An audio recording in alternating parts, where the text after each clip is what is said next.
안녕하세요. 신경외과 전문의 홍기선입니다.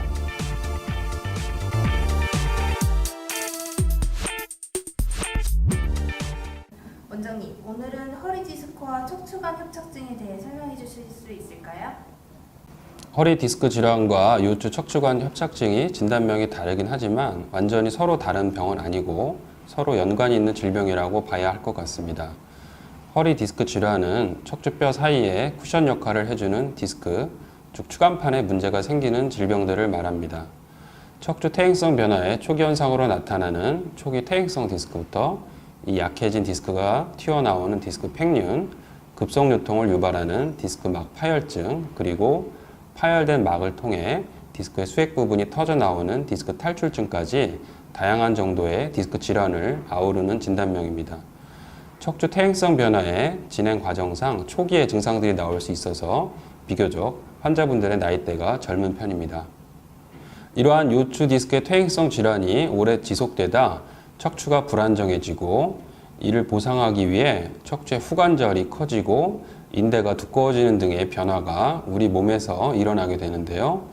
요추 척추관 협착증은 이렇게 커진 후관절, 두꺼워진 인대, 그리고 튀어나온 디스크 등에 의해 신경이 지나가는 통로가 눌리는 병입니다. 대부분의 경우 척추의 퇴행성 변화가 오랫동안 진행하면서 심해지고 증상이 나오기 때문에 노인이나 중년층 환자분들이 많은 편입니다. 요추 척추관 협착증도 협착 위치에 따라서 척추관이 좁아지는 중심성 협착증, 신경이 빠져나가는 신경 구멍을 누르는 추간공 협착증, 그리고 척추뼈가 어긋나면서 신경이 눌리는 척추 전방전이증에 의한 협착증 등 다양한 모습의 협착증들을 포함하고 있습니다.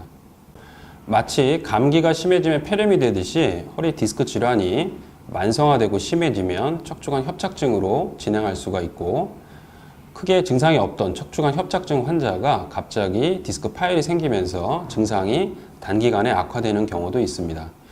이렇게 허리 디스크와 척추관 협착증은 별개의 질환이 아니라 서로 연관이 있는 질병입니다.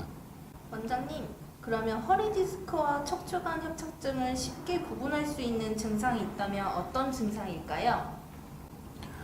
모든 환자의 증상을 일반화할 수는 없지만 대표적인 증상을 말씀드리겠습니다.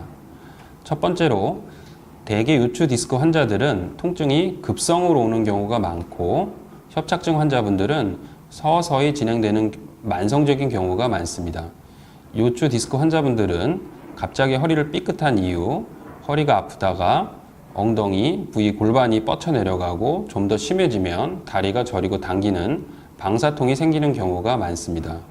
반면 요추 척추관 협착증 환자분들은 허리가 만성적으로 불편하고 안 좋다가 증상이 서서히 엉덩이 부위 골반을 지나 다리로 내려가는 경우가 많습니다. 두 번째로 통증이 악화되는 상황이 좀 다릅니다.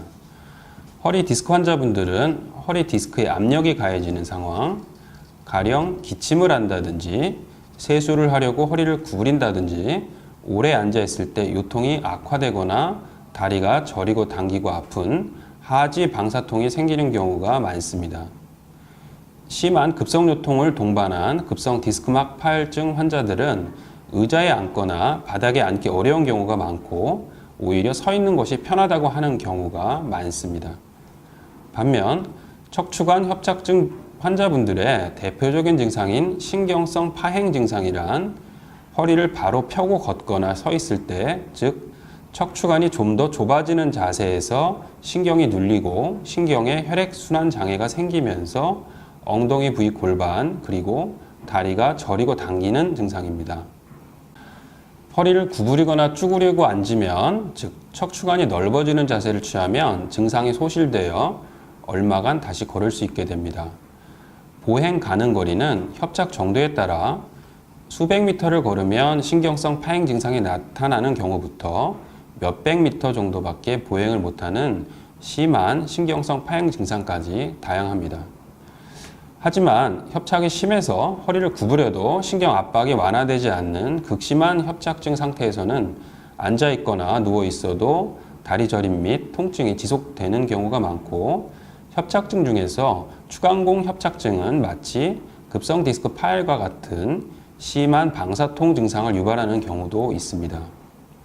정리해서 말씀드리자면 모든 환자를 일반화할 수는 없지만 대개 요추 디스크 질환은 비교적 급성인 경우가 많고 반면 척추관 협착증 질환은 서서히 진행되는 만성인 경우가 많습니다. 그리고 증상이 악화되는 상황이 요추 디스크 질환은 허리를 구부리거나 앉거나 기침하는 등의 디스크가 압력을 받는 상황에서 악화되고 척추관 협착증은 척추관이 좁아지는 자세, 똑바로 서서 걷거나 서 있는 상황에서 악화되고 허리를 구부리거나 앉아서 척추관이 넓어지는 자세에서 완화되는 특징을 보입니다. 원장님, 허리 디스크와 척추관 협착증이 다른 질환이면 치료 방법도 다를 것 같은데요. 어떤 방법으로 치료해야 할까요? 허리 디스크 질환은 척추 퇴행성 변성에 비교적 초기에 나타나는 경우가 많습니다. 갑자기 찢어지고 튀어나온 디스크가 아물고 흡수되면 증상이 수술하지 않고 좋아지는 경우가 많이 있습니다. 물론 디스크로 인한 다리마비가 있거나 일상생활을 할 수 없는 정도의 극심한 통증이 있다면 수술이 필요합니다. 그러나 이러한 경우가 아니라면 최근 발전한 비수술 치료 방법들, 가령 신경 차단술이나 신경 성형술 같은 시술로 통증을 완화시키고 디스크 회복을 도와주면 수술하지 않고도 디스크 질환을 치료할 수 있습니다. 이렇게 통증을 조절한 이후 근본적으로 디스크 질환의 재발을 막기 위해서는 허리 주변 근육을 강화시키는 운동 치료 및 일상생활 중에 디스크에 무리가 가는 상황을 막을 수 있도록 생활 습관을 개선하는 것도 중요합니다. 반면 척추관 협착증은 척추 퇴행성 변성이 비교적 진행된 상태에서 증상이 나타나고 좁아진 척추관이 자연적으로 다시 넓어지지는 않기 때문에 치료 방향이 좀 다릅니다. 협착이 심하지 않은 상태에서는 신경 주변의 유착을 풀어서 증상을 완화시키는 주사치료나 비수술적 시술치료로 증상을 개선시키고 척추의 퇴행성 변화가 진행되는 것을 막거나 늦출 수 있도록 적절한 요추 강화 운동 및 허리에 무리를 주는 생활 습관을 개선하는 노력이 필요합니다. 통증 때문에 보행이 어렵고 여러 비수술적인 치료 노력에도 반응이 없는 경우는 수술이 필요한데 협착증 환자분들이 고령인 경우가 많기 때문에 최소 침습적 방법으로 증상 유발 부위만 선택적으로 수술하는 전략이 필요합니다. 허리 디스크와 척추관 협착증에 대해 설명해 드렸는데 도움이 되셨나요? 허리 디스크 혹은 척추관 협착증 증상이 나타난다면 전문 의료기관에 방문하셔서 신경외과 전문의의 정확한 진단을 받는 것이 좋습니다.